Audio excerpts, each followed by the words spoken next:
మన ఆడవాళ్ళలో చాలామంది చేసే అతిపెద్ద తప్పు బట్టలు మనం ఏం చేస్తామంటే బట్టలు ఆరిన తర్వాత వాటిని తీగ మీద నుండి తీసి తర్వాత మడత పెడదాంలే అని ఏదో కుర్చీ మీదో లేదా సోఫా మీదో పడేస్తాం. అక్కడ మొదలవుతుంది అసలు సమస్య. ఆ బట్టలు కుప్పల అలా 2-3 రోజులు అక్కడే ఉంటుంది. దానివల్ల ఇల్లు చూడడానికి చాలా మెస్సీగా కనిపిస్తుంది. బట్టలు నలిగిపోయి మళ్ళీ ఐరన్ చేయాల్సి వస్తుంది. ఏదైనా అర్జెంటుగా కావాలనుకున్నప్పుడు ఆ కుప్పలో వెతకడం ఒక పెద్ద పని అవుతుంది.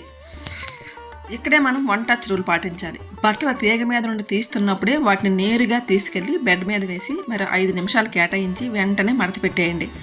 తర్వాత చేద్దాంలే అనే ఆలోచన వదిలేసి ఇప్పుడే ఇక్కడే అనే సూత్రాన్ని పాటిస్తే ఆ సోఫాల మీద కుర్చీల మీద అలా బట్టలు కుప్పలుగా లేకుండా ఎప్పుడూ ఖాళీగా ఇల్లు ప్రశాంతంగా ఉంటుంది. ఒక 5 నిమిషాలు బద్దకించకుండా కనుక చేసిస్తే మనకు ఆ రోజంతా ఇచ్చే ఆ ప్రశాంతత అంతా ఇంత